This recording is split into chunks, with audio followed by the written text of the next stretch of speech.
시골에서 홀로 사시는 어머니를 뵈러 밤늦게 아내와 두 아들을 트럭에 태우고 달리던 중이었습니다.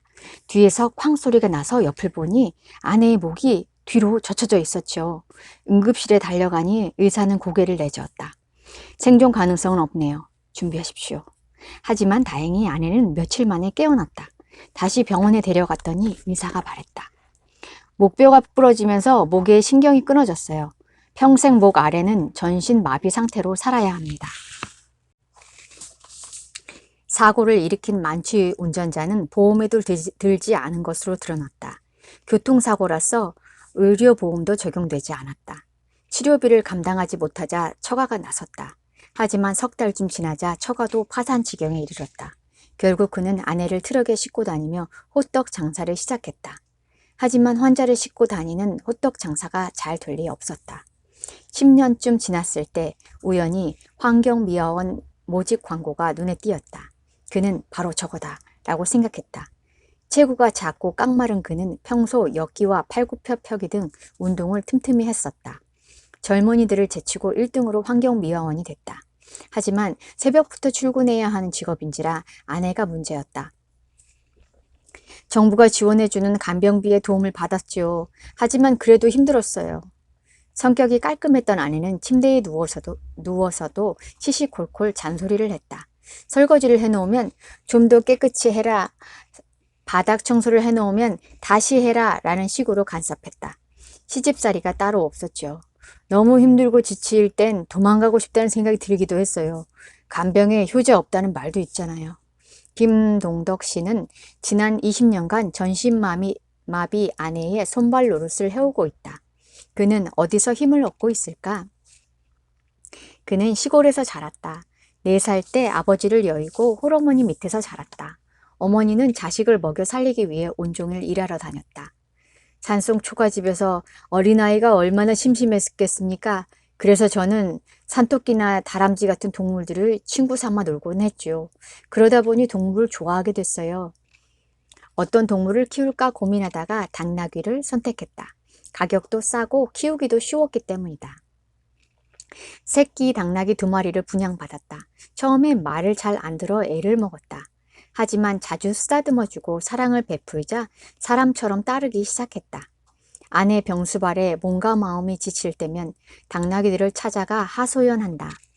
제가 얘들아 하고 부르면 당나귀들이 제게로 달려와요. 그리고 제 말에 귀를 기울여주죠. 제 말을 듣고 정말 이해한다는 듯이 눈물을 줄줄 흘리곤 해요. 그는 당나귀들을 가족처럼 아끼고 사랑한다. 지칠 때마다 당나귀들에게 속마음을 털어놓으면 새로운 힘이 샘솟곤 한다. 그가 20여 년간 매일 꿋꿋하게 아내의 얼굴을 닦아주고 양치질을 시켜주고 목욕시켜주고 밥을 먹여주고 잔심부름을 해줄 수 있는 원동력도 바로 진심으로 좋아하는 게 있기 때문이다. 좋아하는 게 단 하나만 있어도 마음은 다치지 않는다. 좋아하는 게 단 하나만 있어도 마음은 다치지 않는다. 좋아하는 게 단 하나만 있어도 마음은 다치지 않는다. 마음만 다치지 않으면 어두운 생각에도 갇히지 않는다. 청소년기까지 외톨이로 살았던 아인슈타인은 이런 글을 남겼다. 비록 나는 일상에서 전형적인 외톨이였지만 진실, 아름다운, 정의를 추구하는 보이지 않는 사람들이 있다는 사실을 아는 것만으로도 고립감에서 벗어날 수 있었다.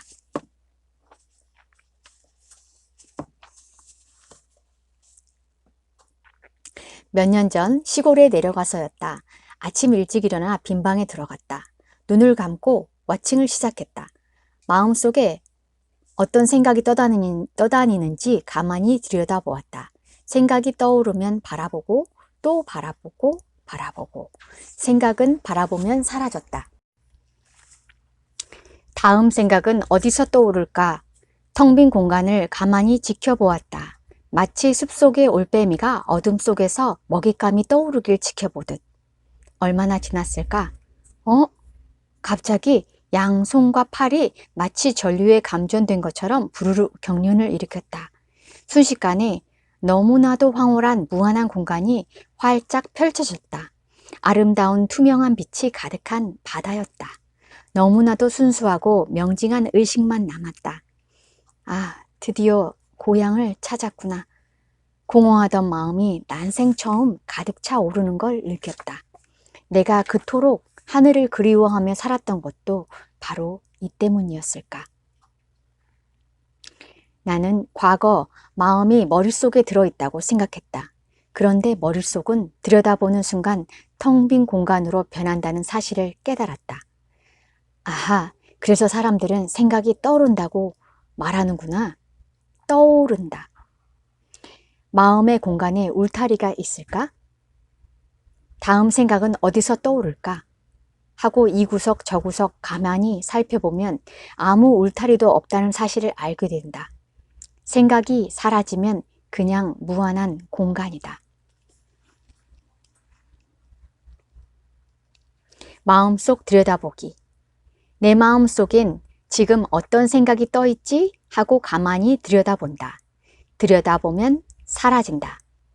다른 생각이 또 떠오르면 똑같은 방법으로 공간 속을 들여다본다. 그럼 또 사라진다. 생각이 사라지면 다음 생각은 어디서 떠오를까 하고 주시한다.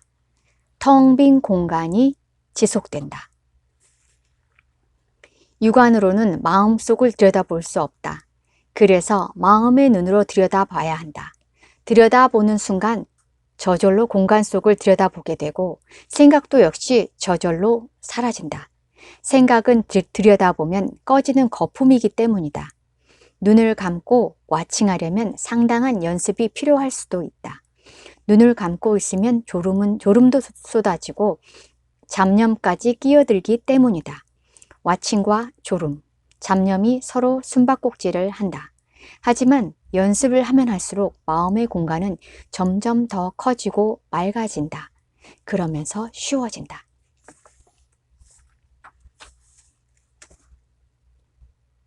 머릿속에 든 생각을 어떻게 분리시키지? 분리시키는 방법은 너무나도 간단하다. 머릿속에 든 생각을 어떻게 분리시키지? 머릿속에 든 생각을 어떻게 분리시키지? 분리시키는 방법은 너무나도 간단하다. 마음의 눈으로 마음속을 가만히 들여다보는 것이다. 들여다보는 순간 생각과 나 사이엔 거리가 생긴다. 거리가 생기면서 생각과 나는 저절로 분리된다. 아하, 생각은 내가 아니었구나. 이렇게 쉬운 걸 그동안 내가 까맣게 모르고 살았다니. 너무나도 간단해서 그동안 속고 살았다는 생각마저 들 것이다. 생각은 나와 분리되는 순간부터 내 주인 행세를 하지 못한다. 생각을 바라보는 것입니다. 생각을 바라보는 것입니다. 생각을 바라보는 거예요. 관객이 영화를 보듯이 내가 거기에 매몰되는 게 아니고 내 생각이 떠오르는 걸 가만히 바라보는 거예요. 마치 도둑을 지키는 올빼미처럼 이렇게 보고 있으면 내가 쳐다보고 있다는 걸 알면 도둑이 안 나타나잖아. 아니지. 올빼미가 도둑을 보는 것처럼 그러니까 내가 쳐다보고 있다는 걸 알면 도둑이 나타나겠어요? 그러니까 생각이 점점 잦아드는 거예요. 그거를 깨어있다고 하죠. 자고 있으면 도둑이 오는지 잘 모르잖아요. 그래서 깨어있다는 거는 깨어서 그 생각을 바라보는 거예요. 그러면 그 생각이 주인 행사를 못합니다. 생각은 내가 아닙니다. 생각은 내가 살면서 본 적이 있다든지 경험한 적이 있는 것이 종합적으로 떠오르는 것 뿐이지 그게 나는 아니에요. 저는 저를 낳아주신 어머니께 폐륜 행위를 하고 있습니다. 소리도 지르고 욕도 하고 밀치기도 하고 때리기도 하면서 온갖 분노를 다 퍼붓고 있어요. 도가 지나치다 못해서 제가 귀신 들린 건 아닌지 하는 생각이 들어요. 어머니가 집안의 모든 돈을 부동산 투자에 쏟아부어서 지금 그 돈이 꽁꽁 묶여 있어요. 제 집까지 처분하고 나서 지금 거의 무일푼입니다. 어머니만 보면 화가 치솟아요. 그리고 그 화를 잠재우지 못하는 저 자신에 대한 무력감이 저를 짓누르고 있습니다. 아버지는 심근경색으로 쓰러지셨고요. 지금은 회복이 되셨지만 어제 다시 심장이 아프다고 하시더라고요. 여러 가지 일들이 한꺼번에 들이닥치니 정말 너무너무 힘들어요. 죽고 싶다는 극단적인 생각이 들 때도 있고, 잠도 못 자고, 심장이 아파서 몇 개월째 일상적인 생활을 못하고 있어요. 이유 없이 넘어지고 쓰러지고 아무 데서나 잠을 자고 그래요. 이 여성은 가정에서 벌어지는 드라마에 휘말려 고통스러워한다. 사실은 마음속에서 벌어지는 드라마이다. 사실은 마음속에서 벌어지는 드라마이다. 마음속에 짓눌려 있는 화, 절망 등 온갖 감정에 서로 뒤엉켜 싸우고 있다. 그러다 보니 누가 슬쩍만 건드려도 화가 폭발한다. 그 모든 감정을 좁은 마음의 공간 속에 가둬놓고 한 덩어리가 돼버렸기 때문이다. 그래서 심장까지 아프다. 하지만 나는 좁은 공간에 갇힌 고정된 존재인가? 나는 좁은 공간에 갇힌 고정된 존재인가? 아니다.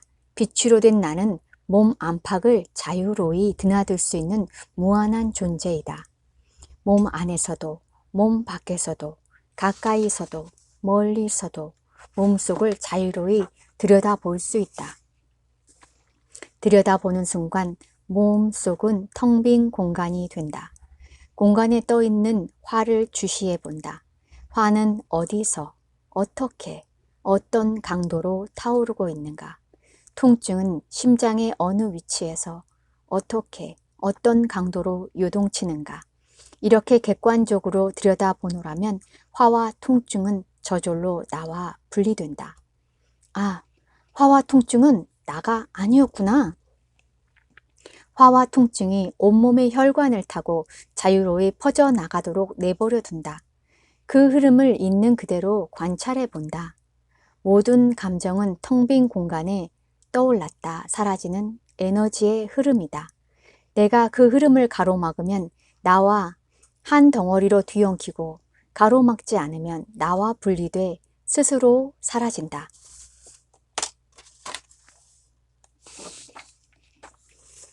숲속에 사는 한 강아지가 슬픔에 잠겨 있었다. 하루는 우연히 거울의 집에 들어섰다. 그런데 이게 웬일인가? 사방에서 슬픈 강아지들이 자신을 바라보고 있지 않은가?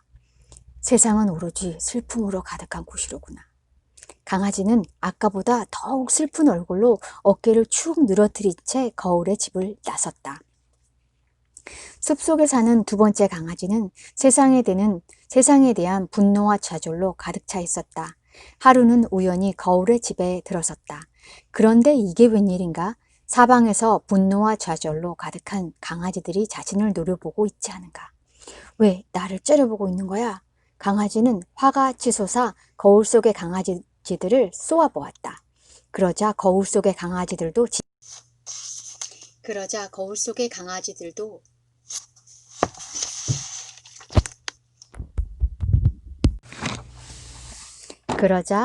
거울 속의 강아지들도 지지 않고 더욱 환한 표정을 지었다. 강아지는 아까보다 더욱 분노에 가득 찬 얼굴로 거울의 집을 뛰쳐나왔다. 숲속에 사는 첫 번째 강아지는 기쁨으로 가득 차 있었다. 신이 나서 꼬리를 흔들며 거울의 집에 들어섰다. 그런데 이게 웬일인가? 사방에서 수백 마리의 강아지들이 꼬리를 흔들며 자신을 반기는 건 아닌가? 세상은 오로지 기쁨으로 가득한 곳이로구나. 강아지는 자신이 세상에 태어난 것 자체가 축복이라고 생각했다. 자신을 반겨주는 강아지들이 가득하니 아무 걱정도 없었다. 아까보다 더욱 행복한 표정으로 거울의 집을 나섰다. 여기서 강아지는 누구인가? 바로 나 자신이다. 그리고 거울의 집은 바로 눈앞의 현실이다. 내 마음이 두려움으로 가득하면 눈앞의 현실도 두려움으로 되돌아온다. 내 마음이 분노와 좌절로 가득하면 눈앞의 현실도 분노와 좌절로 되돌아온다. 내 마음이 기쁨으로 가득하면 눈앞의 현실도 기쁨으로 되돌아온다. 내가 마음속에서 보는 모든 것들은 어김없이 내 눈앞의 현실로 투사된다. 내 마음속의 생각은 내 현실을 실행시키는 프로그램이기 때문이다. 생각이 사라지면 현실도 사라진다. 그래서 부처는 나의 모든 것은 내 생각의 결과물이다 라고 했다. 그래서 부처는 나의 모든 것은 내 생각의 결과물이다. 나의 모든 것은 내 생각의 결과물이다. 내 마음의 기쁨에 있으면 기쁨의 눈으로 쳐다보면 모든 것이 기쁨 쪽으로 보이고 내 마음에 불평이 있으면 바라보는 것들이 마음에 안 드는 쪽으로만 보입니다. 그래서 부처는 나의 모든 것은 내 생각의 결과물이다.